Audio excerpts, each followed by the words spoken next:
नमस्कार दोस्तों, आपका स्वागत है आपके अपने चैनल गुरु ज्ञान कंपटीशन ओनली में। तो वीडियो को पूरा जरूर देखें और चैनल को लाइक करें, सब्सक्राइब करें। चलिए दोस्तों, अपनी क्लास शुरू करते हैं। तो आज के इस वीडियो में हम मौर्योत्तर काल में जो विदेशी आक्रमण हुए थे उनके बारे में पढ़ेंगे। इसे पिछली वीडियो में मैंने आपको मौर्योत्तर काल के बारे में पढ़ाया था। उसमें मैंने आपको शुंग वंश, कन्नव वंश और सातवाहन वंश के बारे में पढ़ाया था और मैंने आपको बताया था कि इसी समय के दौरान कई विदेशी आक्रमण भी हुए थे। तो मैंने आपको बताया था ना कि अगली वीडियो में हम वो सभी विदेशी आक्रमण देख लेंगे। तो आज के इस वीडियो में हम पहले पूरे थ्योरी को पढ़ेंगे और लास्ट में प्रीवियस ईयर क्वेश्चन भी अटेम्प्ट करेंगे। तो बस आपको वीडियो को एक बार देखना है, आपको उसको रटने की कोशिश नहीं करनी, बस एक बार पूरा एंड तक सुनना है। जो भी मैं आपको बताऊंगा एक कहानी की तरह से सुनना है और लास्ट में प्रीवियस ईयर क्वेश्चन जरूर अटेम्प्ट करना है। तो चलिए बिना देरी किए हुए वीडियो को शुरू करते हैं। तो चलिए वीडियो की शुरुआत करते हैं और वीडियो को शुरू करने से पहले मैं आपको थोड़ी पीछे की कहानी बता देता हूँ ताकि आज आप वीडियो को रिलेट कर पाए। अगर आपने पिछली वीडियोस नहीं भी देखी तब भी आपको पता चल सके कि हमने कहाँ तक पढ़ लिया था और आगे हम क्या पढ़ रहे हैं। अगर आपने वो वीडियोस नहीं देखी तो वैसे प्लेलिस्ट में जाकर, हिस्ट्री की प्लेलिस्ट में जाकर जरूर देख लेना। मेरी यही कोशिश रहती है कि कम समय में उस टॉपिक से रिलेटेड जो भी एग्जाम में पूछे गए पॉइंट है ना, सबको एक साथ कवर कर दूं और कम समय में आपको ज्यादा कंटेंट प्रोवाइड करूं। तो इसीलिए मैंने जो भी हिस्ट्री के टॉपिक हैं आपने देखा ही होगा कि कम समय में ज्यादा से ज्यादा फैक्ट कवर किए हैं। तो चलिए आज का टॉपिक पढ़ने से पहले मैं आपको बता देता हूँ कि इससे पहले मैंने आपको क्या पढ़ाया था। तो मैंने आपको बताया था कि ऐतिहासिक प्रमाणों से हमें पता चला है कि उस समय जो सबसे शक्तिशाली महाजनपद था वो मगध महाजनपद था और मगध महाजनपद पर 7 राजवंशों ने शासन किया था। मैंने आपको ट्रिक भी बताई थी, असीन, माशुक, शाक। हर्यक वंश ने, शिशुनाग वंश ने, फिर नंद वंश, मौर्य वंश, शुंग वंश, कन्नव वंश और सातवाहन वंश, इन 7 राजवंशों ने मगध पर शासन किया था। तो मैंने इससे पहले एक विदेशी आक्रमण आपको पढ़ाया था, वो था मौर्य वंश से पहले। तो मौर्य वंश से पहले कुछ विदेशी आक्रमण हुए थे, वो मैंने आपको पढ़ा दिए। अब मौर्य वंश के बाद जो विदेशी आक्रमण हुए थे वो आज हम देखेंगे। तो चलिए आज हम जो मौर्य वंश के बाद यानी कि शुंग वंश, कन्नव वंश और सातवाहन वंश, इनके समय में जो विदेशी आक्रमण हुए थे उन्हें हम एक ही साथ देख लेते हैं। तो चलिए अब उनके बारे में पढ़ते हैं। तो जैसा कि आपको पता ही है कि मौर्य काल के पतन के बाद मगध छोटे छोटे टुकड़ों में बट गया और कोई भी योग्य शासक नहीं रहा, जिस कारण क्या हुआ कि भारत पर कई विदेशी आक्रमणकारियों ने हमला किया। और उस समय यानी कि मौर्यों के जाने के बाद मौर्योत्तर काल में भारत पर 4 विदेशी आक्रमण हुए। मौर्य उत्तर काल का मतलब क्या है, मैंने आपको पिछली वीडियो में बताया था कि मौर्य काल के बाद जो काल है उसे मौर्य उत्तर काल कहा गया। तो मौर्योत्तर काल में भारत पर 4 विदेशी आक्रमण हुए थे। कौन कौन से, इन्हें ISPK से हम याद रखते हैं। आई से इंडो ग्रीक यानी कि इंडो यूनानी। इंडो यूनानी क्यों कहते हैं, क्योंकि ये यूनानी बाद में भारत में आके फंस गए थे, इसीलिए इन्हें इंडो ग्रीक कहा जाता है, हिंदी यूनानी कहा जाता है। ऐसे शक वंश, उसके बाद पहलव वंश, ये पहलव वंश है। एक है पल्लव वंश, वो अलग है, यह है पहलव वंश। उसके बाद कुषाण वंश। तो इन 4 विदेशी आक्रमणकारियों ने भारत पर हमला किया। कौन कौन सा, ISPK, इंडो ग्रीक, शक वंश, पहलव वंश और कुषाण वंश। तो चलिए देखते हैं पहले आक्रमणकारी इंडो ग्रीक यानी कि हिंद यूनानी। तो मौर्योत्तर काल में जो यूनानी आए थे ये बैक्ट्रिया से आए थे। बैक्ट्रिया यानी कि एक क्षेत्र था जो कि हिंदू कुश पर्वत के पश्चिम में था। तो हिंदू कुश पर्वत के पश्चिमी क्षेत्र बैक्ट्रिया से आए थे यूनानी, इसीलिए इन्हें बैक्ट्रियास भी कहा गया। तो मौर्योत्तर काल में भारत पर आक्रमण करने वाला सबसे पहले यवन, ग्रीक या यूनानी एक ही नाम है। तो सबसे पहले यवन आक्रमणकारी कौन था, डेमेट्रियस प्रथम। अगर आपने पिछली वीडियो देखी होगी तो आपको अच्छे से रिलेट होगा। वहां पर मैंने आपको बताया था शुंग वंश का शासक था पुष्यमित्र शुंग, उसके समय आक्रमणकारी आया था डेमेट्रियस प्रथम। तो ये वही डेमेट्रियस प्रथम है जिसने पुष्यमित्र शुंग पर आक्रमण किया था। तो इसको पुष्यमित्र शुंग ने हरा दिया था। तो सबसे पहला आक्रमणकारी कौन था, डेमेट्रियस प्रथम। ये मौर्योत्तर काल की बात हो रही है। तो सबसे पहला आक्रमणकारी था मौर्योत्तर काल में डेमेट्रियस प्रथम। और बैक्ट्रिया में विद्रोह होने के कारण नए क्षेत्र की चाह में वहां का एक और शासक था यूकेटाइडस, इसने भी भारत पर आक्रमण कर दिया। अतः भारत में 2 कुलों का शासन स्थापित हुआ, एक तो डेमेट्रियस प्रथम और दूसरा यूकेटाइडस। तो 2 वंश हुए, डेमेट्रियस वंश और यूकेटाइडस वंश, मतलब कि इन दोनों ने आक्रमण किया और अपना अपना वंश स्थापित किया। तो डेमेट्रियस प्रथम ने कहां पर अपनी राजधानी बनाई, तो पाकिस्तान के सियालकोट, उस समय था साकल, वहां पर इसने अपनी राजधानी बनाई। तो डेमेट्रियस वंश का संस्थापक कौन था, डेमेट्रियस प्रथम। और दूसरा वंश है यूकेटाइड्स वंश, इसके संस्थापक कौन थे, यूकेटाइड्स। और इसकी राजधानी कौन सी थी, इसने तक्षशिला पर आक्रमण करके उसे अपने अधिकार में ले लिया। तो 2 वंशों ने पहले आक्रमण किया, दोनों ही यूनानी थे। डेमेट्रियस ने साकल पर आक्रमण किया और उसे अपने कब्जे में ले लिया और यूकेटाइडस ने तक्षशिला पर आक्रमण करके उसे अपने कब्जे में ले लिया। तो उसके बाद देखते हैं तो जो डेमेट्रियस वंश की राजधानी बनी वो मैंने आपको बताया साकल, जिसे आज सियालकोट कहते हैं। और इस वंश का सबसे प्रतापी शासक कौन हुआ, मिनांडर, याद रखेगा। इसके संस्थापक थे डेमेट्रियस प्रथम और जो सबसे प्रतापी शासक था वो था मिनांडर, जिसे बौद्ध साहित्यों में मिलिंद भी कहा गया है। तो मिनांडर का ही अन्य नाम है मिलिंद। तो इसने भी यानी कि मिनांडर ने भी पुष्यमित्र शुंग पर आक्रमण किया था, परंतु ये भी हार गया था। ये मैंने पिछली वीडियो में आपको बताया था कि पुष्यमित्र शुंग पर डेमेट्रियस प्रथम और उसके बाद मिनांडर ने भी आक्रमण किया था, पर दोनों ही हार गए थे। और मिनांडर ने हारने के बाद क्या किया था, बौद्ध धर्म अपना लिया था।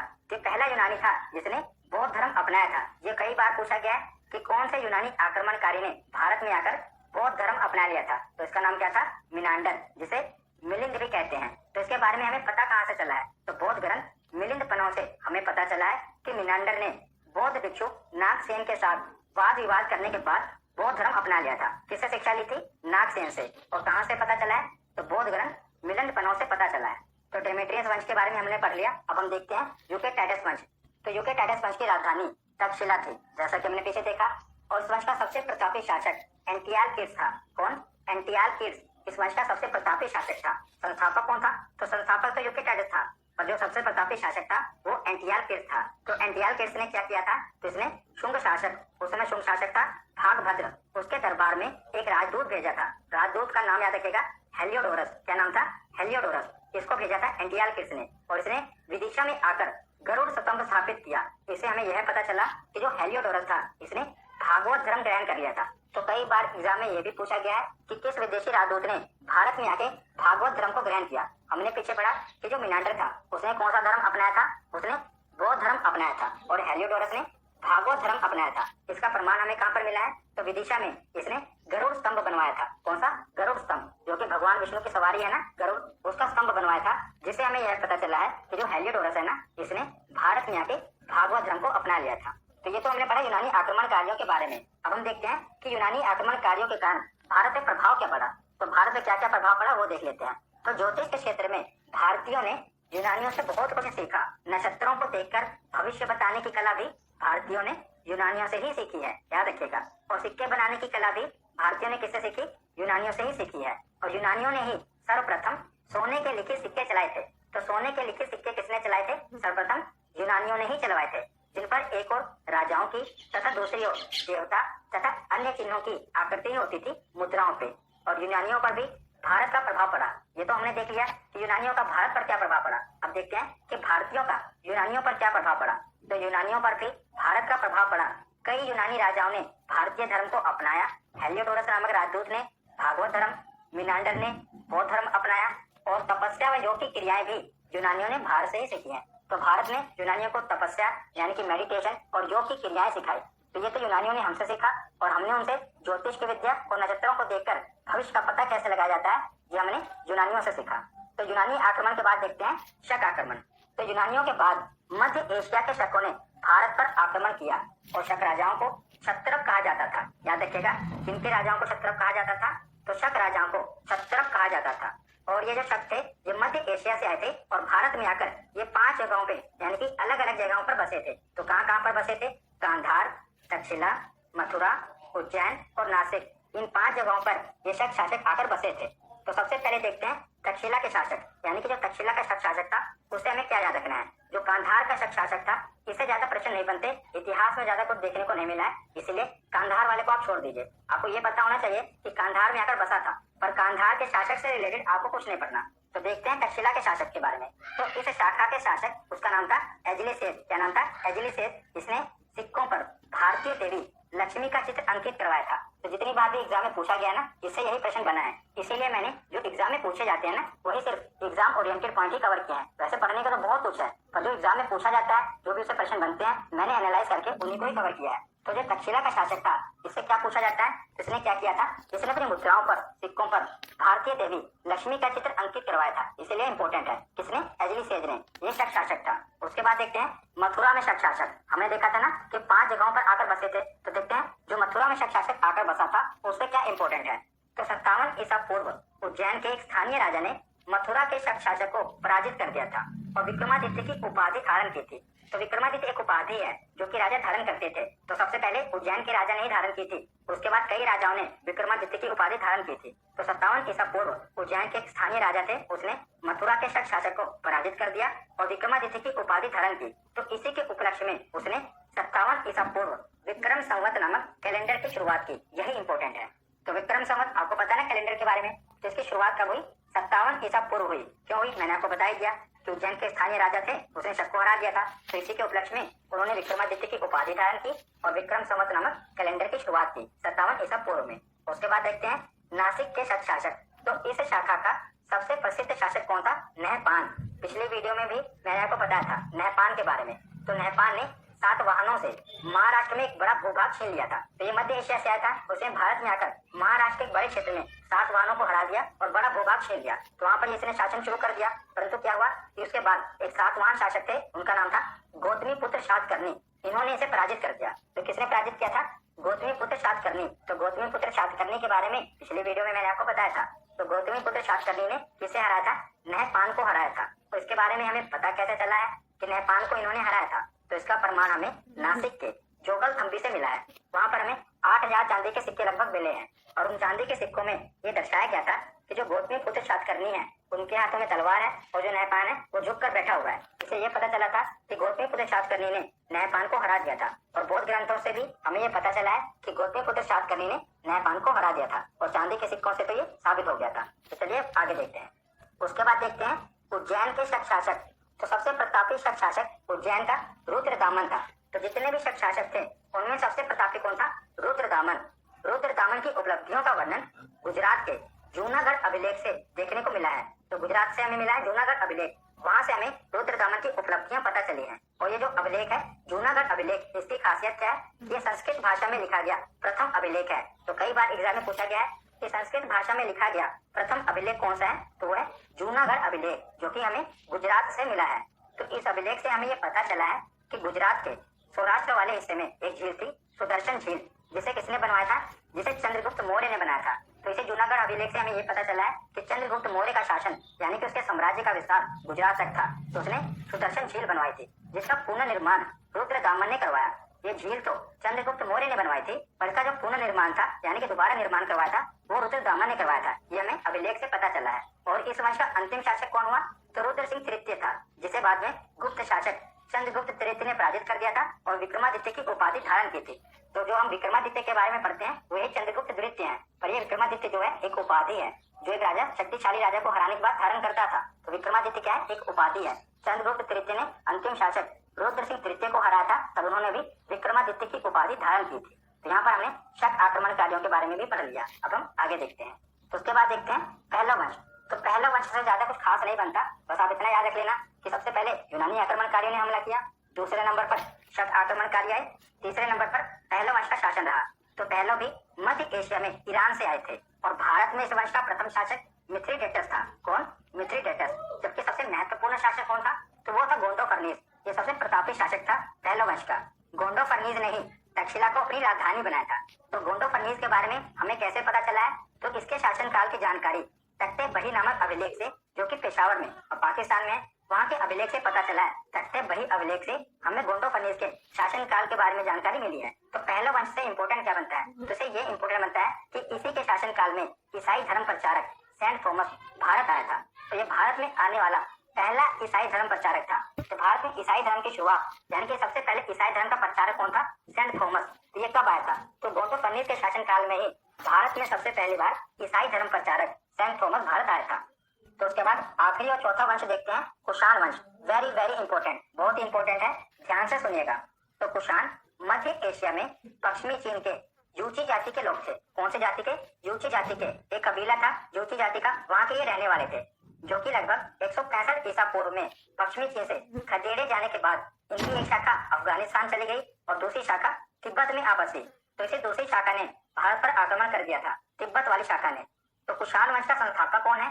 तो कुजुल कैडफिसस। कुजुल कैडफिसस ये कुषाण वंश का संस्थापक था। पर इसके बाद जो अगला शासक बना विम कैडफिसस, इसे कुषाण वंश का वास्तविक संस्थापक माना जाता है, क्योंकि इसने भारत पर आक्रमण करके गांधार, पंजाब और मथुरा क्षेत्रों पर आक्रमण किया और उसे अपने अधिकार में ले लिया। तो इसे कुषाण वंश का वास्तविक संस्थापक माना जाता है। और जो कुषाण वंश का संस्थापक था वो था कुजुल कैडफिसस। अगर हम बात करें वास्तविक संस्थापक की, क्योंकि इसने भारत पर आक्रमण करके कई हिस्सों पर अपना अधिकार जता लिया, इसीलिए इसे वास्तविक संस्थापक माना जाता है कुषाण वंश का। और जो विम कैडफिसस था ये शैव धर्म को मानता था। ये वेरी वेरी इंपॉर्टेंट है कि जो विम कैडफिसस था ये शैव धर्म को मानता था। इसने तांबे की मुद्रा में एक तरफ शिव, नंदी व त्रिशूल तथा दूसरी तरफ महेश्वरा शब्द अंकित करवाया था। तो इसने जो मुद्रा चलवाई थी ना, उसमें एक तरफ क्या था, शिव, नंदी और त्रिशूल बना हुआ था और दूसरी तरफ एक शब्द अंकित था, महेश्वरा, जिससे ये पता चला कि शैव धर्म का अनुयायी था। कौन? विम कैटफिशस। तो कुषाण वंश का संस्थापक था कुजुल कैटफिशस, उसके बाद बना विम कैटफिशस, जिसे वास्तविक संस्थापक माना जाता है। ये शैव धर्म का अनुयायी था। उसके बाद आगे देखते हैं। तो आगे अब हम कनिष्क के बारे में पढ़ते हैं। तो कनिष्क से रिलेटेड तो एग्जाम में बहुत सारे प्रश्न बनते हैं, इसीलिए जितने भी प्रश्न बनते हैं मैंने सबको वन लाइनर फॉर्म में लिख दिया है। बस आपको एक बार सुनना है, आपको ये याद हो जाएगा। तो कनिष्क सर्वाधिक प्रसिद्ध कुषाण शासक था और कनिष्क ने 78 ईस्वी में अपना राज्य अभिषेक करवाया था और इसी के उपलक्ष्य में कनिष्क के द्वारा शक संवत कैलेंडर आरंभ किया गया था। तो पीछे हमने पढ़ा था कि 57 ईसा पूर्व में विक्रम संवत नामक कैलेंडर की शुरुआत हुई, वो हमने पीछे पढ़ा था। और कनिष्क ने भी 78 ईस्वी में जब इसका राज्य अभिषेक हुआ तो इसने भी शक संवत नामक कैलेंडर की शुरुआत की थी, याद रखिएगा। और कनिष्क की राजधानी कौन सी थी? तो पुरुषपुर, जो कि वर्तमान में पेशावर पाकिस्तान में है, ये कनिष्क की राजधानी थी। और कनिष्क के समय कश्मीर के कुंडल वन में चौथी बौद्ध संगति हुई थी। तो बौद्ध धर्म पर मैंने वीडियो बनाई हुई है, वहां पर मैंने विस्तार में इस पर चर्चा की है। वहां पर मैंने बताया था ना कि जो चौथी बौद्ध संगति हुई थी ये किसके समय हुई थी? तो कनिष्क के समय हुई थी। कहाँ पर हुई थी? कश्मीर के कुंडल वन में। और इसी के समय जो बौद्ध धर्म था ये हीनयान और महायान दो शाखाओं में बट गया था। ये मैंने आपको बौद्ध धर्म में भी बताया हुआ है और मैंने वहां पर आपको अंतर भी बताया था कि हीनयान और महायान में अंतर क्या है, वो वीडियो आप देख लेना। तो कनिष्क के समय में मथुरा कला एवं गांधार कला का जन्म हुआ था और कनिष्क बौद्ध धर्म की महायान शाखा का अनुयायी था। जैसा कि हमने पीछे देखा कि जो बौद्ध धर्म था दो शाखाओं में बट गया था, हीनयान और महायान। तो जो कनिष्क था वो महायान शाखा का अनुयायी था। तो एग्जाम में ये भी पूछा गया है कि किस कुषाण वंश के शासक ने बौद्ध धर्म अपनाया था? तो कनिष्क ने अपनाया था। और सर्वाधिक शुद्ध सोने के सिक्के कनिष्क के शासनकाल में ही जारी किए गए थे। हमने पीछे पढ़ा कि जो यूनानी आक्रमणकारी थे जब वो भारत में आकर बसे थे, उन्होंने भी सोने के सिक्के की शुरुआत की थी, पर शुद्ध सोने के सिक्के की शुरुआत कनिष्क के द्वारा की गई थी, क्योंकि इसके समय में ना हिंदू कुश पर्वत के पास सोने की खानों का पता चला था। तो सोने की खानें मिली थी, जिसके कारण इसने क्या किया कि शुद्ध सोने के सिक्के चलवाए थे। किसने? कनिष्क ने। तो आगे हम देखते हैं। तो कनिष्क के दरबार के विद्वान देख लेते हैं कि कनिष्क के दरबार में कौन कौन से विद्वान थे। तो पार्श्व, वसुमित्र, अशोक घोष, नागार्जुन एवं चरक, ये सभी कनिष्क के दरबार के विद्वान थे। तो कनिष्क का जो राजकवि था वो था अश्वक घोष और अश्वक घोष ने बुद्ध चरित नामक ग्रंथ की रचना की है, जिसे बौद्धों का रामायण कहा जाता है। किसे? बुद्ध चरित को बौद्धों का रामायण कहा जाता है। इसकी रचना अशोक घोष ने की थी। और नागार्जुन एक बौद्ध आचार्य थे, उन्होंने शून्यवाद दर्शन का प्रतिपादन किया था और इन्हें भारत का आइंस्टीन भी कहा जाता है। इसे नागार्जुन को भारत का आइंस्टीन कहा जाता है, कई बार एग्जाम में पूछा गया है। और वसुमित्र भी एक बौद्ध आचार्य थे, इन्होंने महाविभाषा शास्त्र नामक ग्रंथ की रचना की थी। इन्होंने वसुमित्र ने। और चरक ये एक आयुर्वेदाचार्य थे, इन्होंने चरक संहिता नामक चिकित्सा ग्रंथ की रचना की थी। तो आगे देखते हैं। तो रेशम मार्ग और सिल्क रूट, तो ये क्या है? तो मैं आपको बताता हूँ। तो उस समय क्या था, जब कनिष्क भारत पर शासन कर रहा था ना, तो भारत का जो व्यापार था वो मध्य एशिया में, रोम में, मतलब कि बहुत बड़े पैमाने में भारत का व्यापार हो रहा था। तो उसी समय जो चीन था, इन्होंने रेशम की टेक्नोलॉजी के बारे में पता लगा लिया था और इन्होंने रेशम का व्यापार करना शुरू कर दिया था, जिसके कारण क्या था, जो कनिष्क का व्यापार था ये थोड़ा कम होने लगा, क्योंकि इस समय भारत से क्या जाता था, मसाले वगैरह भारत से बाहर जाते थे। पर चीनियों ने रेशम का व्यापार शुरू कर दिया, जिस कारण कनिष्क को काफी नुकसान हो रहा था। तो चीनी व्यापारी जिस मार्ग से रेशम का व्यापार करते थे ना, उसे रेशम मार्ग कहा जाता था, उसे सिल्क रूट कहा जाता था और ये भारत के ऊपर से भी होकर गुजरता था। तो चीनी व्यापारी जल मार्ग और स्थल मार्ग दोनों से व्यापार करते थे। ये आप जो देख रहे हैं ये नीली रेखा, यहाँ से वो जल मार्ग द्वारा व्यापार करते थे, और ये जो आप देख रहे हैं लाल रेखा, यहाँ से वो स्थल मार्ग के द्वारा व्यापार करते थे। तो जल मार्ग और स्थल मार्ग दोनों द्वारा चीनी व्यापारी रेशम का व्यापार करते थे। तो ये पूरा सिल्क रूट है, तो उसी के बारे में पढ़ रहे हैं। तो जो रेशम मार्ग था ये चीन के रेशम व्यापार को यूरोप, ईरान तथा मध्य एशिया से जोड़ता था। और इस मार्ग का जो दक्षिणी भाग था ये हिंद महासागर से गुजरता था, और जो उत्तरी मार्ग था ये कश्मीर तथा हिंदू कुश पर्वत को पार करके गुजरता था। तो जब कनिष्क को इस बारे में पता चला कि ये जो चीनी व्यापारी हैं ये हमारे ऊपर से ही, यानी कि कश्मीर से होकर ही जाते हैं, व्यापार करते हैं, तो कनिष्क ने जब इनसे पूछा कि आप रेशम कैसे बनाते हैं, हमें भी बताइए, हम भी व्यापार करना चाहते हैं, तब चीनी व्यापारियों ने मना कर दिया, उन्होंने नहीं बताया। तो समय कनिष्क ने बहुत मारा था चीनी व्यापारियों को, और उन्होंने क्योंकि बताया नहीं तो अच्छी तरीके से कनिष्क ने उन्हें मारा और उनसे कहा कि आज के बाद तुम अगर यहाँ से जाओगे ना, तुम्हें मुझे टैक्स देना पड़ेगा, यानी कि अगर तुम्हें व्यापार करना है और यहाँ से तुम जाओगे तो तुम्हें टैक्स देना पड़ेगा। तो कनिष्क ने रेशम मार्ग पर अधिकार कर लिया था तथा रेशम मार्ग में होने वाले व्यापार पर कनिष्क कर वसूलता था, यानी कि टैक्स वसूलता था, जो कि उसकी अर्थव्यवस्था का सबसे बड़ा स्रोत था। कनिष्क की अर्थव्यवस्था का यह सबसे बड़ा स्रोत बन गया था। कौन सा? जो कि चीनी व्यापारियों के द्वारा कर दिया जाता था। जब भी वो इस मार्ग से जाते थे तो उन्हें कर देना पड़ता था।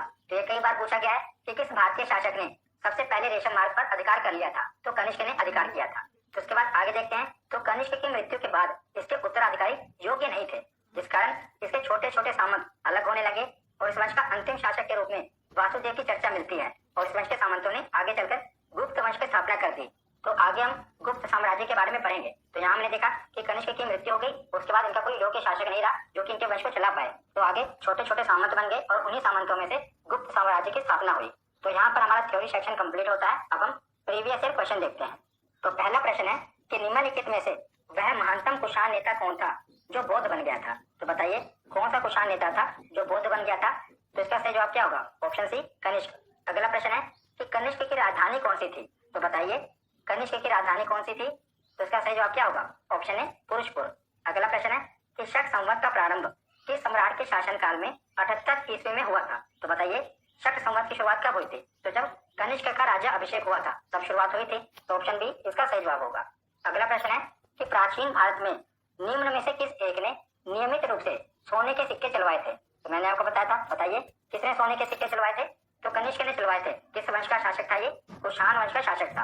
ऑप्शन सी इसका सही जवाब होगा। अगला प्रश्न है कि सर्वप्रथम भारत में विशुद्ध संस्कृत भाषा में लंबा अभिलेख किस राजा द्वारा जारी किया गया। तो सबसे पहला संस्कृत अभिलेख हमें कहाँ पर देखने को मिला था। तो जूनागढ़ अभिलेख में देखने को मिला था, जो किसने बनवाया था? शक राजा रुद्रदामन के द्वारा ये बनवाया गया था। ऑप्शन बी इसका सही जवाब होगा। अगला प्रश्न है कि पुरुषपुर निम्नलिखित में से किसका दूसरा नाम है। तो जिससे कनिष्क ने अपनी राजधानी बनाया था पुरुषपुर, उसका वर्तमान में नाम क्या है? पेशावर। ऑप्शन सी इसका सही जवाब होगा। अगला प्रश्न है कि निम्नलिखित में से कनिष्क के समकालीन कौन थे। तो इसका सही जवाब क्या होगा? तो इसका सही जवाब है ऑप्शन बी, नागार्जुन, अशोक घोष और वसुमित्र। ये कनिष्क के दरबारी थे, उसके विद्वान थे। इसका सही जवाब क्या है? Option B. अगला प्रश्न है कि भारत में सर्वप्रथम स्वर्ण मुद्राएं किसके द्वारा चलाई गई। तो याद रखिएगा क्या पूछा गया है कि सर्वप्रथम स्वर्ण मुद्राएं किसके द्वारा चलाई गई थी। तो ये इंडो बैक्टीरियन, जिसे हिंद यूनानी या इंडो ग्रीक कहा जाता है। तो ऑप्शन बी, इन्होंने ही सबसे पहले स्वर्ण मुद्राएं चलवाई थी। अगला प्रश्न है कि तक्षशिला विश्वविद्यालय स्थित था। तो तक्षशिला विश्वविद्यालय कहाँ पर स्थित था। तो वर्तमान में यह जगह पाकिस्तान में है। नालंदा विश्वविद्यालय ये बिहार में था और जो तक्षशिला विश्वविद्यालय था ये गांधार यानी कि पाकिस्तान में था। अगला प्रश्न है कि भारतीयों के महारेशम मार्ग सिल्क रूट किसने आरंभ करवाया। तो ये कनिष्क ने आरंभ करवाया। ऑप्शन ए इसका सही जवाब होगा, क्योंकि उसने वहां पर अधिकार कर लिया था। अगला प्रश्न है शरक और नागार्जुन किसके दरबार की शोभा थे। ये किसके दरबारी थे? शरक और नागार्जुन तो ये कनिष्क के दरबारी थे। ऑप्शन ए इसका सही जवाब होगा। आज का आखिरी प्रश्न है कि निम्नलिखित में से किसे भारत का आइंस्टीन कहा जाता है। तो भारत का आइंस्टीन किसे कहा जाता है। तो इसका सही जवाब होगा ऑप्शन सी, नागार्जुन को भारत का आइंस्टीन कहा जाता है। तो आज की ये वीडियो यहीं पर खत्म होती है। कैसी लगी वीडियो कमेंट करके जरूर बताएं। लाइक करें चैनल को, कमेंट करें और शेयर करें और दोस्तों सब्सक्राइब जरूर करें। जय हिंद दोस्तों, मिलते हैं अगली वीडियो में। ऐसे ही वीडियो देखने के लिए सब्सक्राइब जरूर करें।